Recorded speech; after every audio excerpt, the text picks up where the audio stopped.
Is Brenny a trendsetter? Absolutely. And look at where I am, guys. Glorious Liverpool, out watch shopping. Day 2 of Brenny in Liverpool. What did I learn yesterday? I learned that wearing a luxury Rolex wristwatch, a highly sought after Daytona, to a Rolex AD for the first time as a walk-in makes absolutely zero difference. They don't give a stuff what you're wearing.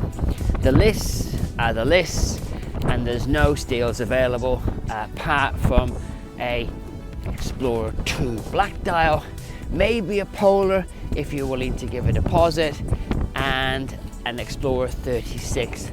That is it, guys. At least I've done it to save you guys wasting your time. Second thing from yesterday was to visit a Patek Philippe AD. You're looking at the Radio City Tower in central Liverpool, currently closed, originally opened in 1969. Boodles is a family-owned jewellers that have been at the heart of Liverpool for more than 200 years. The Wainwright family first established the business in Liverpool in 1798, and 6 generations on, Boodles is still a prominent name in Merseyside and beyond.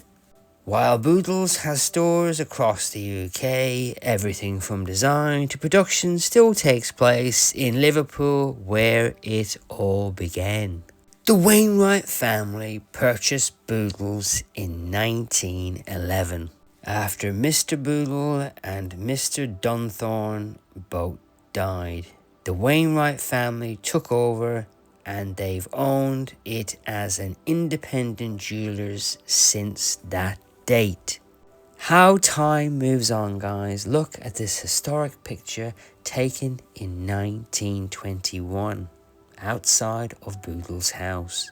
Honestly, guys, there isn't a better watch than a Patek Philippe watch, and one day I will add a Patek Philippe to my collection. I have been to Boodles several times, and on every occasion I have been treated like a prince, not a pauper. Don't be afraid to pop in and have a chat and try on some of these fantastic watches. Maybe it's because it's Liverpool, but the people working at this particular Patek Philippe AD are extremely welcoming and very friendly. My contact, Philippe, who I've dealt with on both occasions, is also extremely knowledgeable. I did, but the gentleman I wanted to see wasn't in yesterday. He's in today, and that's the reason why I'm going back. They've told me they have all the latest models, the travelling roadshow of not really real Patek Philippe's, not for sale, but you can try them on. If you come back tomorrow, which I have, we can let you have a good look at them. So that's what I'm doing, guys. In case you're wondering, these are called lover's locks. Basically, go and get yourself a lock, put your initials and your lover's initials on it, and lock it on the chain and throw the key in the river. I love Artem Hydroflex straps. They're an all-weather strap, and they come with a deployable clasp. Doesn't it look incredible on my Panerai Luminor Corrente? On a recent video, you saw me prepare my Daytona for going on a day trip to Liverpool. You saw me cable tying the clasp, which I can assure you is a waste of time, because during the day it slipped off the clasp onto the bracelet. Bloody useless. A YouTube stroke Instagram viral clickbait thingy, if you ask me. Pointless. Don't waste your time on that one. You did see me hide my watch very successfully under my supposedly sprained wrist. You also saw me wear a decoy watch. Okay, it was just to bait the trolls. It does have a function. When I'm walking and I'm filming, I've got my hand up like that. This is my dominant hand. And I don't really want to advertise I'm wearing a Daytona to randoms when I'm not concentrating. Today, I'm wearing my Panerai. And this morning, guys, I decided to wear blue. And I thought, do you know what? I think I'd like to wear my Panerai on a blue Hydroflex strap. And that's what I did, guys. I literally swapped it out from the black one with the white stitching to the blue one with the white stitching. I decided to wear blue today. I wore a blue Lacoste top, blue jeans and white trainers. I never wear blue, I always wear black. I wanted to wear a t-shirt, I didn't want to wear my Rolex, so I wore my Panerai. And it was a no-brainer. It's 6 o'clock in the morning and I decided to put a blue Hydroflex strap on my white Panerai. A complete spur of the moment decision. As you can see, I still had the quick release pins on my blue Hydroflex strap. It only took me a couple of seconds to take them off, and then I started to swap the strap. What I always do, I keep the 12 o'clock pin at 12 and the 6 o'clock pin at 6, and I've never had a problem cross-threading the screws, and I've taken them on and off multiple times. And just so you know, just so you guys can see how easy it is to do it, I'm doing this with a bloody camera right in front of my face. It would be a lot easier to do this if it A, wasn't 6 o'clock in the morning, and B, if I wasn't trying to show you guys how easy it is to do it. Again, I would never have bought my Panerai if it wasn't for Artem's Hydroflex straps. It's an absolute must for any Panerai watch. I have a green strap, I have a blue strap, and I have a black strap. All bases are covered. That incredible deploying clasp is also a deal breaker. In a matter of a minute.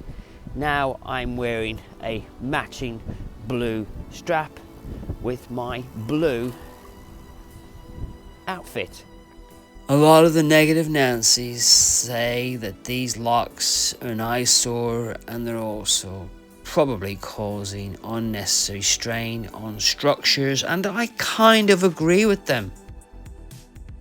To all dog owners out there, this lady has her dog on a lead, this joker doesn't, and this joker has no control over his dog. What you just witnessed was a lady with her dog on a lead and an idiot with his dog not on a lead, and his dog went over to her dog and you could see her dog didn't like it, and no matter what she said to that idiot, he couldn't understand that some dogs don't like other dogs. If you've got a dog that doesn't come back on command, which he seems to own, keep it on the lead. While we're in beautiful Liverpool, I thought I'd do something for you trolls. I thought, what can I do to wind the trolls up? I thought today I'll wear a NATO strap, an Artem NATO strap, just for the hell of it, not even on a watch, because I can. I'm wearing all blue with white trainers, and I thought, hey, let's accessorize. Let's wear something different, and maybe the trend will catch on. Is Brenny a trendsetter? Absolutely. And look at where I am, guys. Glorious Liverpool, out watch shopping. What I'm also trying to do today is find some bargains for my subscribers. So keep watching, guys. I will see what is available in Liverpool, and I will see if I can get you guys a cheeky discount. Should be a good day. Stay with me. This could be quite a long episode. This is the Albert Docks. If you get a spare hour and you're in Liverpool and you fancy a walk, it's quite picturesque. There are some stunning buildings.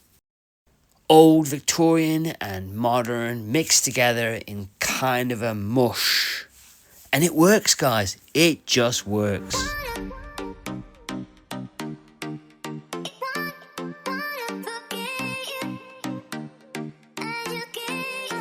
What are the chances of me walking past a camera and spotting it and having a quick look and thinking, hey, what do you think of my panorama?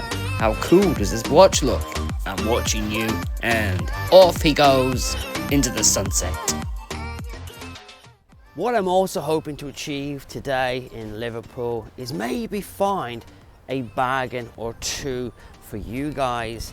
If I see a watch I like, I'll pop in and have a look at it. Maybe they'll let me film the watch. Who knows? I will grade it between 1 to 10, and maybe they'll even give me and you guys a cheeky Brenny discount. I'll be completely honest with you, I'm not entirely sure where to go. So it's going to be like a mini treasure hunt in the center of Liverpool. I hope you enjoy the rest of this video. It's early on a Saturday morning in Castle Street in the heart of Liverpool. Queen's Avenue in Liverpool is a hidden Victorian pedestrian street located between Dale Street and Castle Street. Known for its beautiful architecture and historical significance. Originally built for the Royal Insurance Company in 1870, it once housed insurance companies and financial businesses. It was also part of the Stock Exchange of Liverpool. Today, it's a charming area with shops, restaurants and art galleries, often described as a hidden gem or Liverpool's Diagon Alley. There is a secret underground passage, once used as a bomb shelter during wartime, that connects the avenue to Liverpool's docks. The avenue is known for its unique architecture with Georgian lamps illuminating the cobbled way and the old brick walls adding to its character. It was an absolute delight to happen upon this historic arcade, this hidden gem in Liverpool, and I highly recommend you guys, if you ever come to Liverpool, take a look. I happened across this restaurant and it was chock-a-block busy at about 9:30 in the morning. The food looked amazing and a lot of people were having their breakfast. If I was coming back to Liverpool again and I had family with me and I wanted to get breakfast, I can assure you that's where I would go. A place like this has to have a good reputation. People sitting outside, people in the restaurant, all having their breakfast. That gives you a certain seal of approval. Without even trying the food, I know it's going to be delicious.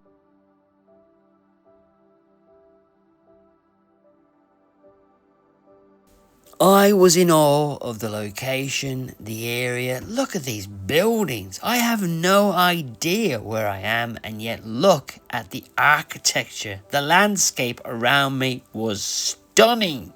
It never seemed to end, guys. Historical building after historical building after historical building. If you're ever coming to Liverpool, you definitely want to have an hour or two walking around this location. I'm sure if you're from Liverpool, you know exactly where I am, but as per normal, I'm lost. But it's a nice location, guys. There seems to be cafe after cafe after cafe and restaurant in this beautiful part of town. I mean, you still get the odd scrote. If you look up there, some little git has done graffiti on the top of that building, but I think that's normal, isn't it?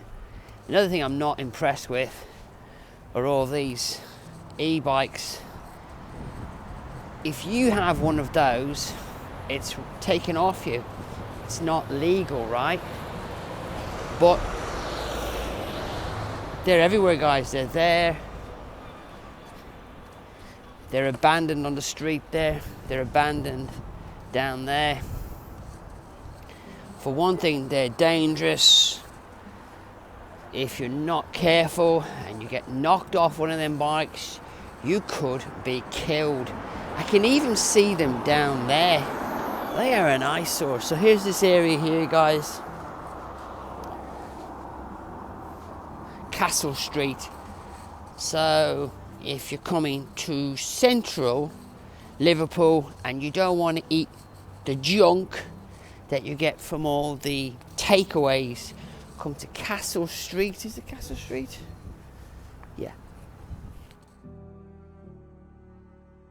I've managed to do a complete circle and I am back at Queen's Avenue, and across from Queen's Avenue are multiple more outdoor restaurants. I can imagine this place absolutely buzzing on a sunny summer's day. And that's the famous Ivy restaurant in Liverpool. Look at that building. How stunning is that building?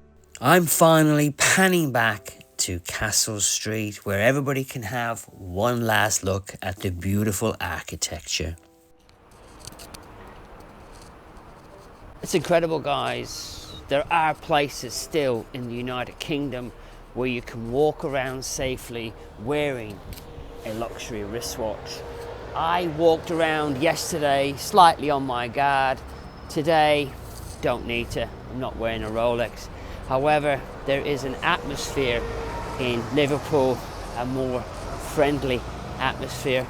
People are a lot more welcoming in Liverpool. So far on Brenny's Travels, the #1 safest city, according to Brenny, is Chester to walk around with any luxury wristwatch. I didn't see one vagrant or beggar in Chester, and you can take that to the bank. Liverpool, I have seen quite a lot of people who are struggling, but the atmosphere is good, and I would highly recommend you guys having a weekend in Liverpool or even a day trip to Liverpool. Another thing about Liverpool is the seagulls, guys. You can hear seagulls all the time. It gives an atmosphere to the town. When I was listening back to some of my footage, all I could hear is seagull after seagull after seagull. I'm not that into sightseeing. I'm not that into walking around.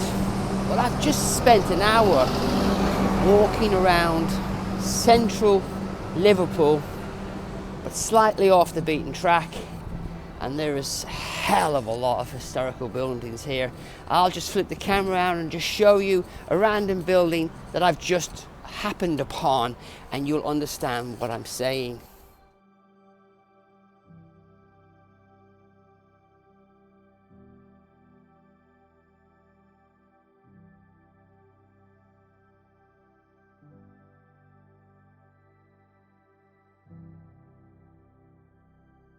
The only downside of that picturesque area are those electric scooters. They're everywhere. They are dumped everywhere.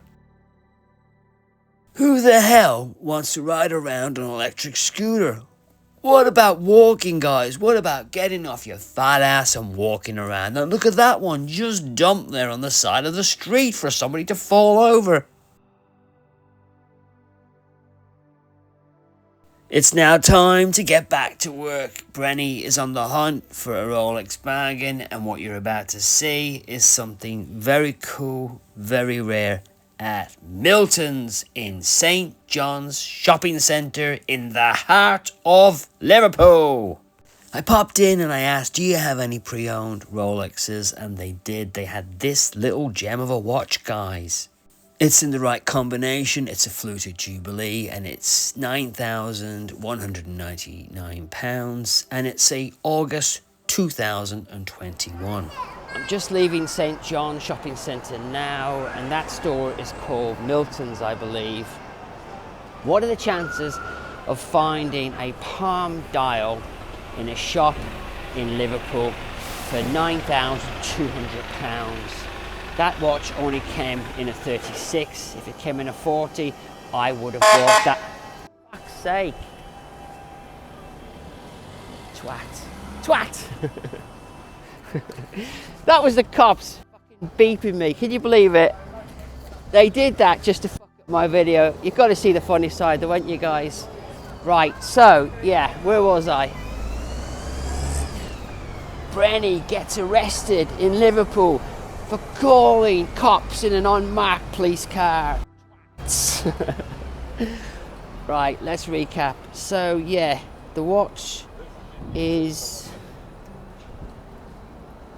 £9,200. They're saying it's a full set, but it is missing the white swing tag, guys. If you're buying that watch as a future investment, you're not going to like the fact it's missing the white swing tag. I love the watch, and I would own that watch if it came in a 41, which it never did. I've asked the girl working there to ask the owner if they'll give us a cheeky discount on top. By the time this video goes out, who knows, I might have the answer. Currently, she said there's no discount on the watch. I've looked at the watch thoroughly. It looks like a full set to me, apart from the swing tag, but I think it's missing a link. I'm not sure. I'd have to do a count on the watch. Anyway, I'll keep you updated on that watch. If I get any more information on it, I'll add it underneath here to the typeface. But at the moment, no discount on that watch at £9,200, guys. I have come to Five Guys in Liverpool to try their legendary cheeseburger and fries.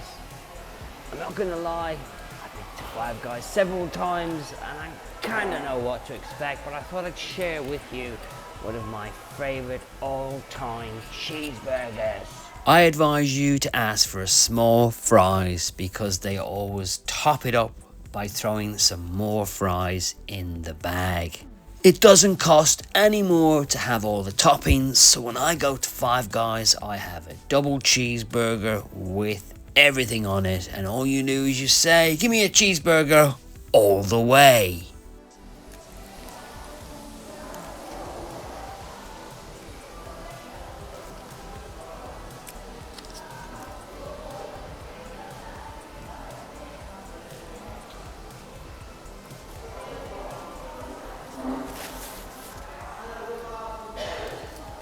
I like it, guys.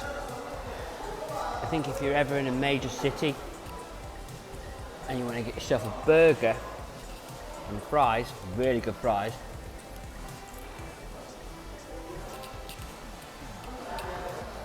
don't go to McDonald's.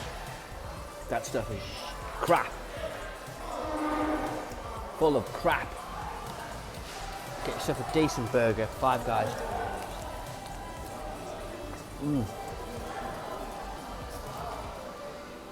Are you a mayonnaise guy?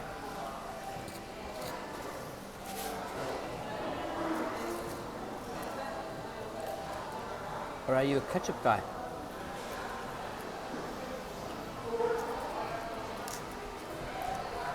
Or do you double dip? Double dip.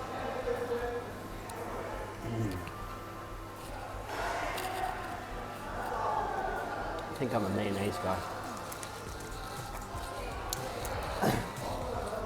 I'm not gonna lie, my burger is a bit soggy.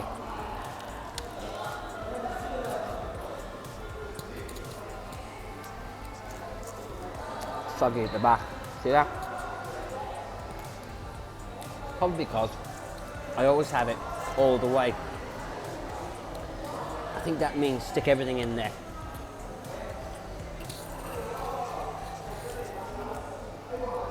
As takeaway burgers go,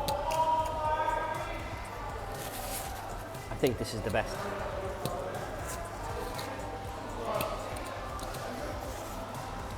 You tell me, guys. Put in the comments, Five Guys or McDonald's?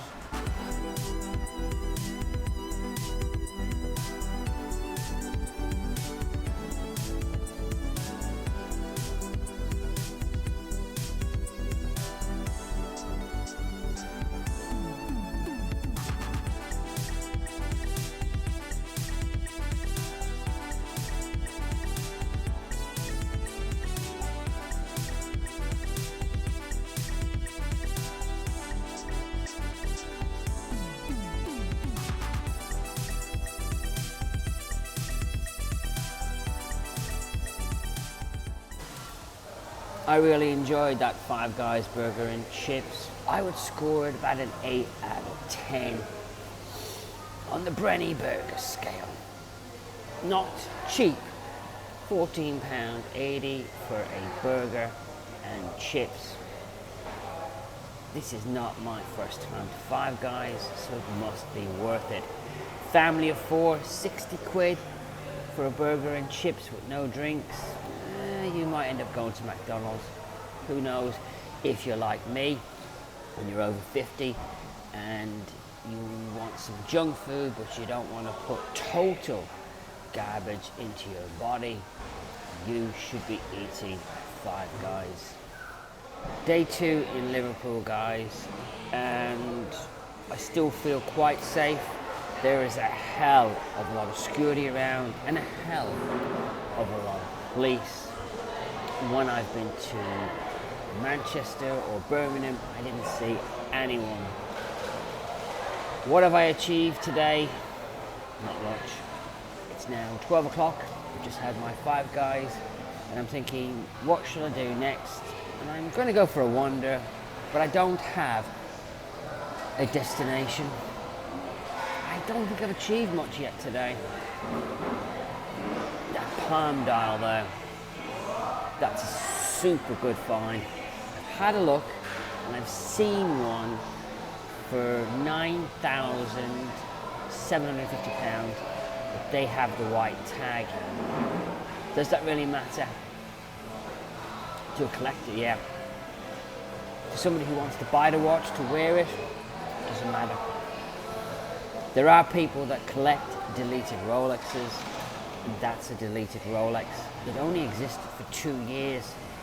In 50 years' time, that watch is going to be rare as rare can be, and then it will be of value. However, if you put £9,200 into anything for 50 years, it would probably be worth £1 million. There is no money in buying watches as long-term investments. I hope I'm making that crystal clear. What's for Brenny for the rest of the day? Who knows, guys? Maybe I'll end the video right here, right now. The day is almost finished. I spent a good 40 minutes at the Patek Philippe AD in the centre of town. I've mentioned them in the past. They're called Boodles.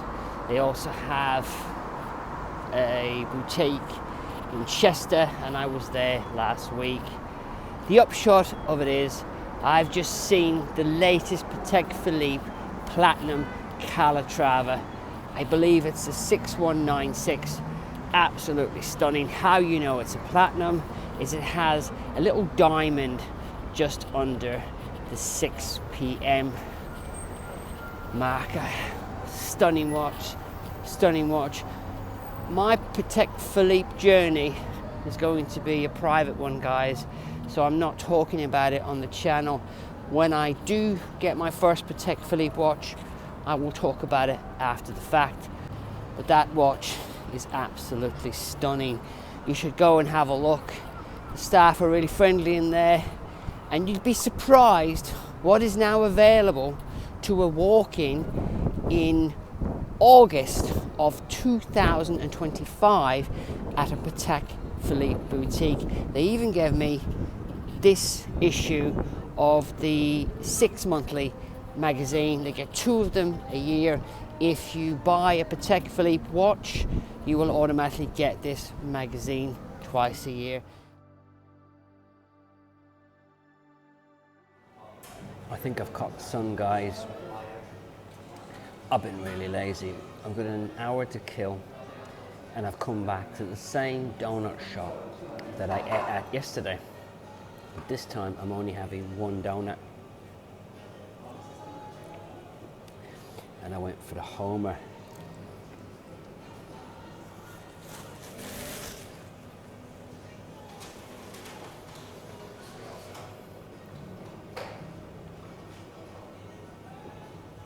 Tastes all right, guys.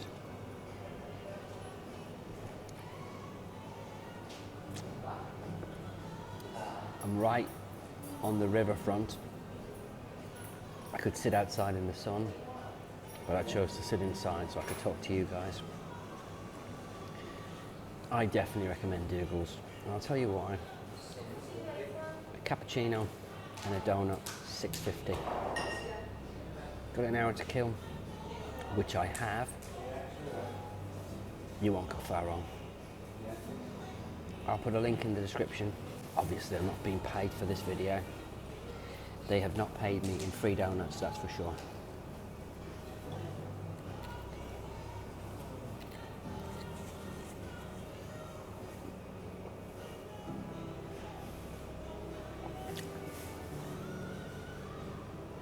The learning from yesterday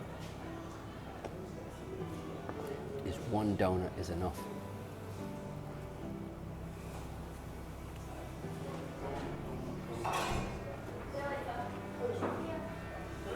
Yeah, one donut.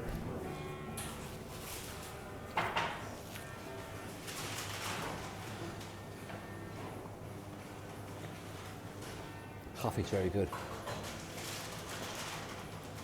For some reason they put it in a paper cup today.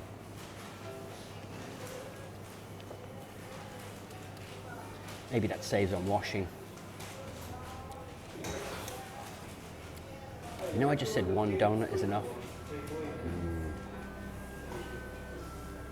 I'm very tempted to try another one. No, I'll stick to the one. Thanks for watching. Thanks for listening.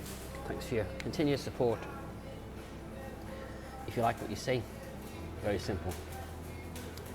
Hit the subscribe button. Take care.